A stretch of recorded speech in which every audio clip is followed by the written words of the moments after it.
Saudara-saudari terkasih dalam Kristus, hari ini Selasa 13 Desember 2022 merupakan peringatan wajib Santa Lucia, perawan martir. Bacaan dibawakan oleh Vincentius Johan, Mazmur dilantunkan oleh Marcelina Toron, dan renungan ditulis oleh Eustachius Panca Setianta dan Nikolaus Cipto. Selamat menekuni sabda Allah. Marilah kita semakin mengasihi, semakin peduli, dan bersaksi.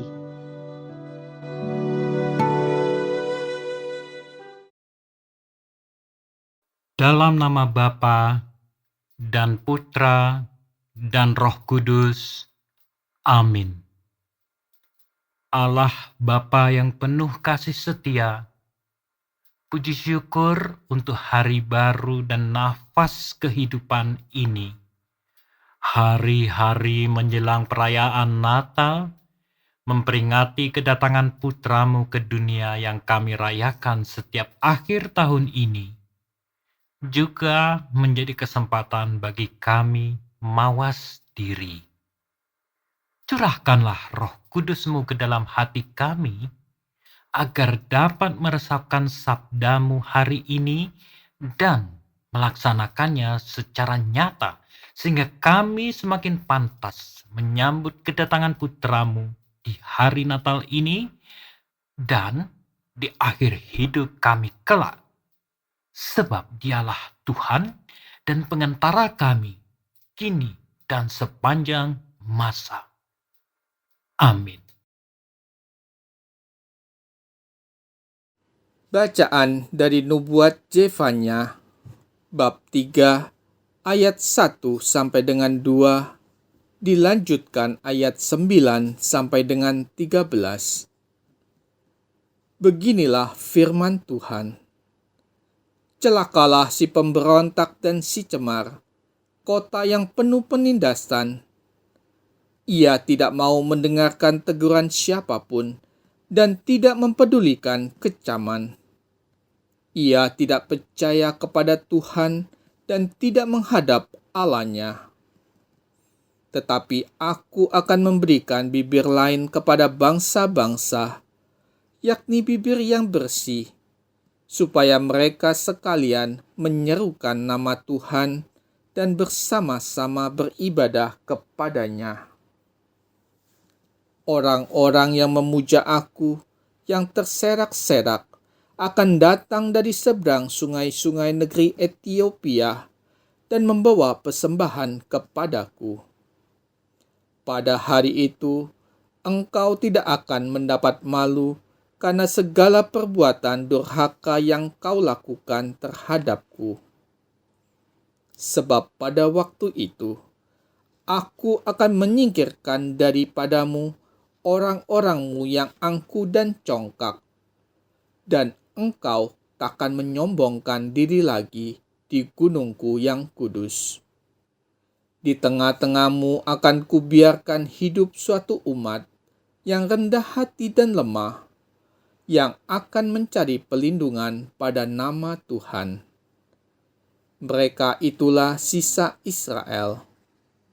Mereka tidak akan melakukan kelaliman atau berbicara bohong. Dalam mulut mereka tidak akan terdapat lidah penipu.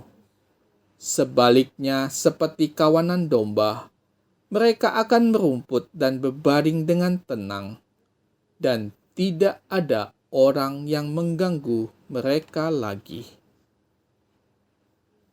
Demikianlah sabda Tuhan.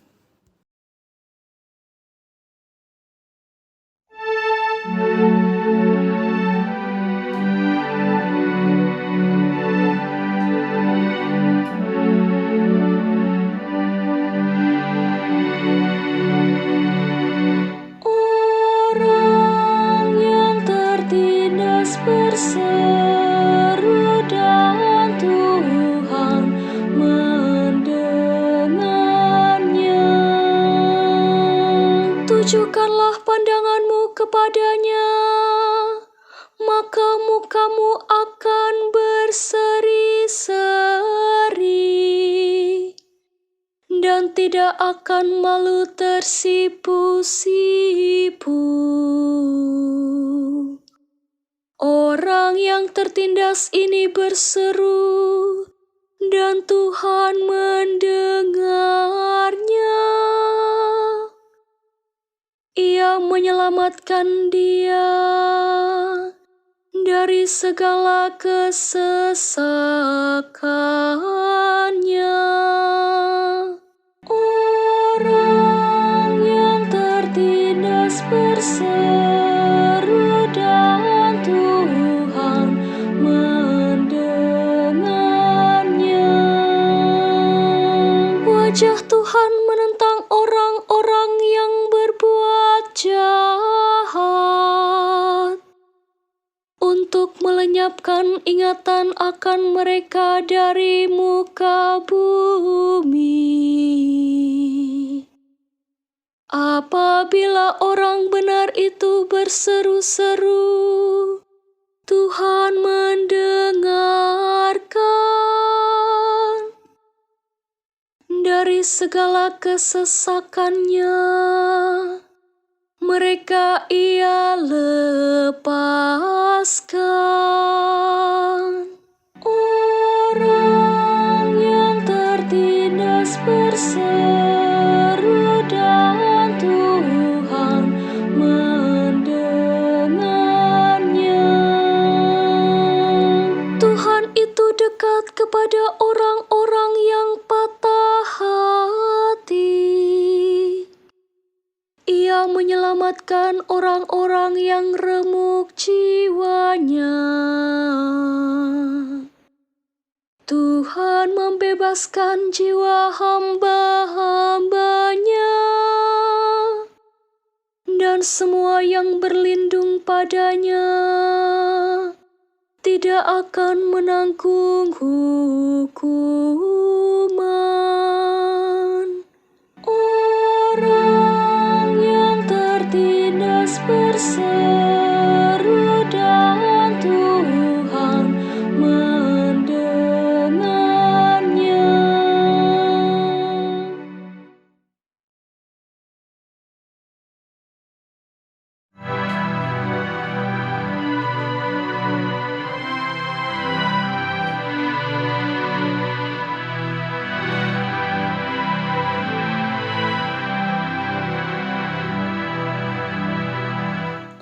Alleluia, alleluia, alleluia, alleluia. Tuhan, datanglah dan jangan berlambat. Ringankanlah beban umatku.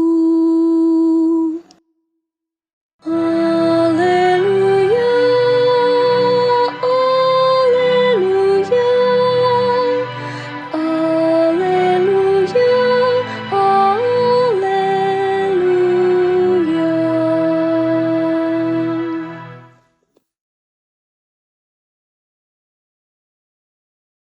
Inilah Injil suci menurut Matius, bab 21, ayat 28 sampai dengan 32. Yesus berkata kepada imam-imam kepala dan pemuka-pemuka bangsa Yahudi, "Bagaimana pendapatmu? Ada orang mempunyai 2 anak laki-laki. Ia pergi kepada yang sulung dan berkata, 'Anakku, pergilah bekerja di kebun anggur hari ini.' Jawab anak itu, 'Baik, Bapak.' Tetapi ia tidak pergi. Lalu orang itu pergi kepada anak yang kedua dan berkata demikian juga.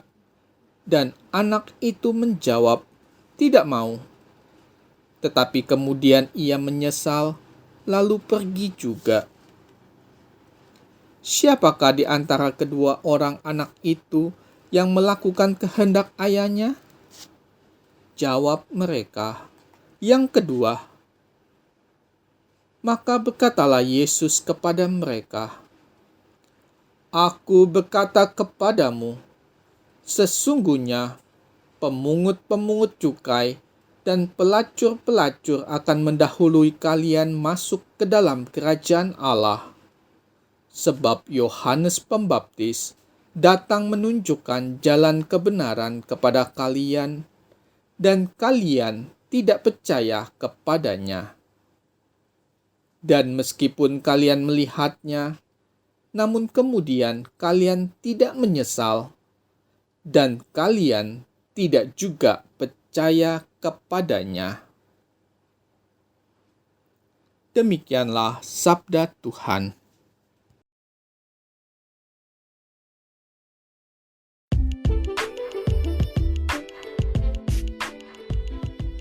Melaksanakan janji tidak semudah mengucapkannya. Renungan dibawakan oleh Nikolaus Cipto.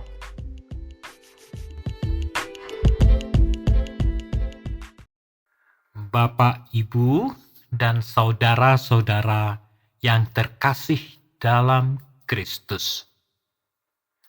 Sering kita jumpai ada orang yang pandai berkata-kata. Perkataannya manis dan lembut, namun perbuatannya tidak sesuai, bahkan bertolak belakang dari apa yang diucapkan. Bacaan Injil hari ini memperingatkan kita akan hal itu. Di sisi lain, sebagai bangsa pilihan Tuhan, mungkin kita membayangkan bangsa Israel menjadi bangsa yang baik dan manis. Namun, dalam Perjanjian Lama kita membaca, mereka seringkali menyalahkan bahkan menghujat Tuhan karena mereka beranggapan bahwa Tuhanlah yang membuat mereka menderita. Padahal penderitaan yang mereka alami adalah akibat dari dosa-dosa mereka sendiri. Sebenarnya, sikap seperti apa yang diharapkan oleh Tuhan bagi umat-Nya? Allah menghendaki bibir yang bersih supaya kita pantas menyerukan nama Tuhan dan beribadah kepadanya. Perkataan yang bersih dan lembut akan membuat sisa Israel menjadi bangsa yang rendah hati dan bergantung kepada Tuhan dengan hidup dalam kasih karunia Tuhan. Berkat sikap ini, mereka pun tidak akan mengucapkan kata-kata dusta yang membuktikan wujud keterbukaan hati dan pikiran kepada Tuhan. Inilah pesan yang ingin disampaikan Nabi Zefanya dalam menantikan kedatangan hari Tuhan yang menyelamatkan. Kembali pada paradigma yang dikemukakan di awal renungan kita hari ini, apakah cukup perkataan manis dan lembut saja tanpa perbuatan nyata? Ternyata itu tidak cukup. Melalui perumpamaan dalam bacaan Injil hari ini, Yesus memberi gambaran tentang seseorang yang memiliki 2 anak laki-laki. Ia meminta kedua anaknya untuk bekerja di kebun anggurnya. Dan ternyata ada perbedaan besar dari tanggapan kedua anak tersebut. Yang satu berkata ya, tetapi tidak melakukan apapun. Sedangkan yang satu berkata tidak, tetapi akhirnya melakukan kehendak ayahnya. Jika Tuhan menanyakan hal yang sama kepada kita, siapakah di antara kedua orang itu yang melakukan kehendak ayahnya?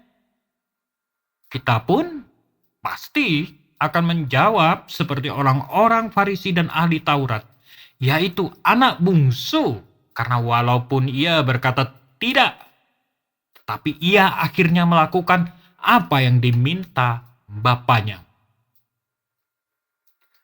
Di masa kini, berapa banyak dari kita yang bisa berkata-kata atau berjanji yang manis-manis, tetapi kemudian tidak sanggup mengejawantahkannya di dalam hidup.